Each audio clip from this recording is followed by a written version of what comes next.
Hey guys, welcome back to Busted to Built. Today we got a 2014 Ford Explorer 3.5 liter. Not really relevant. Customer complaint is that the blower motor's not working, and so we're going to get right into it and check this thing out.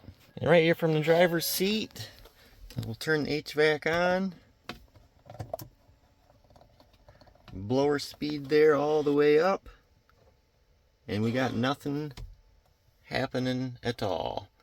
We'll go to the scan tool real quick, see what that says. I got in here, did a health report with the scan tool, and see a couple codes here in these modules, I think just for battery voltage. Yeah, battery voltage, vision camera, external memory card, nothing to do with what we're dealing with. Go out of that, we'll pull up the HVAC, get into that, read our data stream. We're going to look for blower motor speed %. Alright. Yep, and there you go, it's at 100%. Let's make sure that the dial works.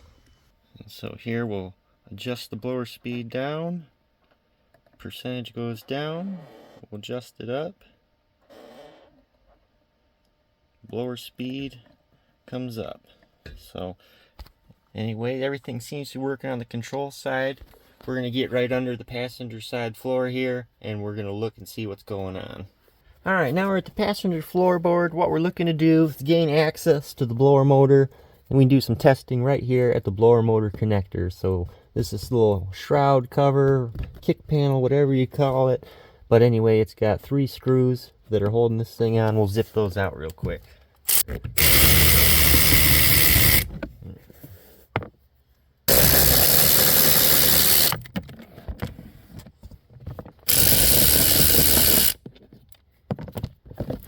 And this will come down out of there. So now we're looking right at the blower motor right here. This is the connector for it. If you look back here, this is going to be your speed control module. It used to be called a blower motor resistor. You still could call it that, but this is just a speed control module. So anyways, it doesn't actually have little resistors in there. But either way, we're going to check right here at the motor first. So we're going to unplug it here.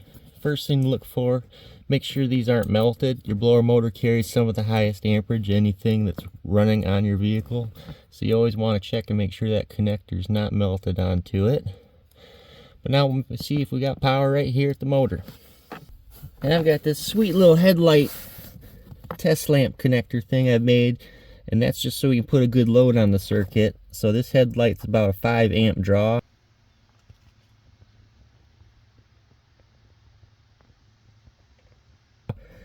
So your typical little test light might be, you know, half an amp, something like that.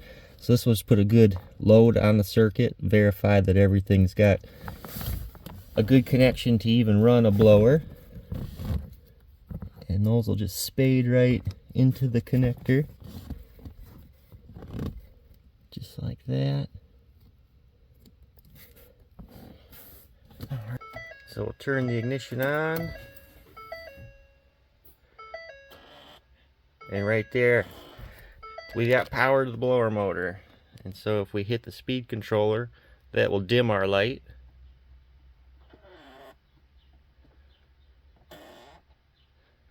And so we do have a working speed controller. Everything's working there.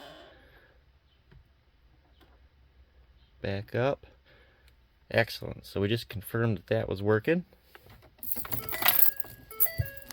And if you don't have the stuff handy to make this little setup here, obviously I'm doing electrical testing every day, so I'm making all my own stuff all the time. You can just take a bulb and just take your pins and just pull them out. So just a regular, you know, bulb. You could use a 3157 or a 3057. This is a 912, but any kind of bulb will work as long as you can get the terminals to kind of stick out like that. Let me pull these out real quick. And then you can just stick your light bulb in there. And then you can also do the same test. But like I said, this is probably maybe a 1 amp bulb. And so it's just good to use something that's going to take a lot of current to run it, so you can verify that that's a good circuit. Like I said, your blower motor takes takes more current than anything else on the car almost. So I would say maybe your cooling fans might be something more drastic, but like I say, it's just a high load here, so you want to verify that everything's working well. If we didn't have power there, obviously, or power and ground, we'd obviously want to go and check fuses and stuff like that. We'd be looking at our speed controller probably next, but that all checks out here. So we're going to get this blower motor replaced and then get this customer back on the road.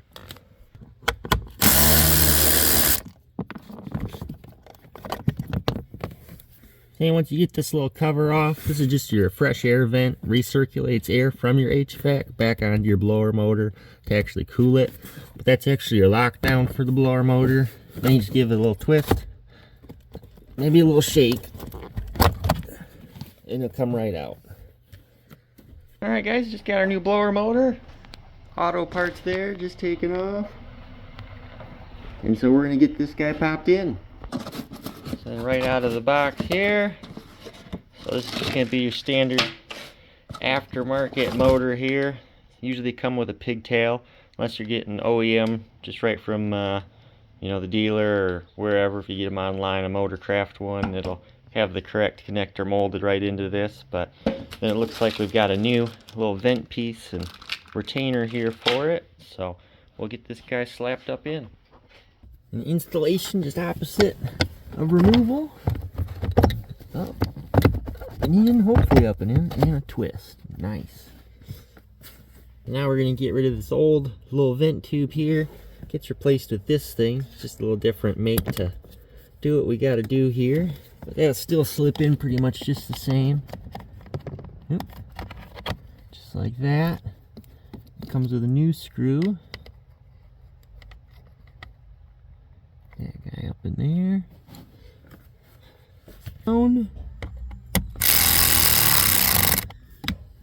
Perfect. That thing ain't going nowhere. And we just gotta plug it in like that. And we'll tie that up nice here in a second. Let's confirm it works first. Turn the key on.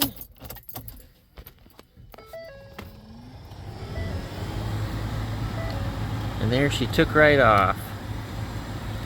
You guys feel that? I didn't think so.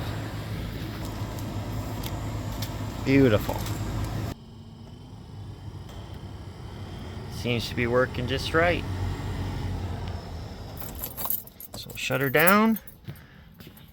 Let's get this all put back together. Yeah, we'll just tuck that up in there. We'll get our shroud back on.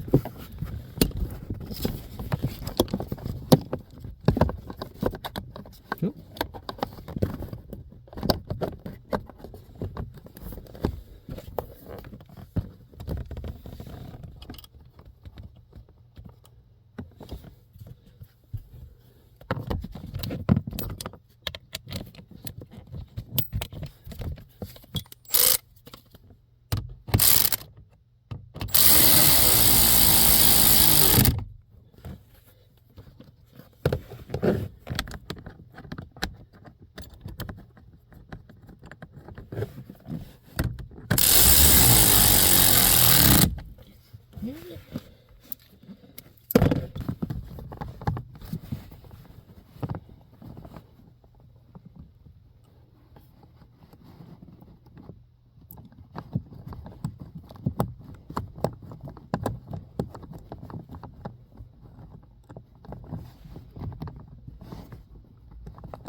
Alright, now we're all assembled, set to go here.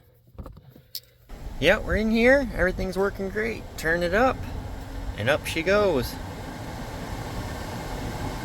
Down, and down she goes. So we got everything working. Got our customer taken care of, so appreciate everybody just watching along, going through that little diagnostic. Not super crazy or anything, but if you've got that issue, maybe little simple little steps that you can do to figure out what you got going on there, and now you know how to replace it. So anyway, thanks for following along, and we'll catch you guys on the next one.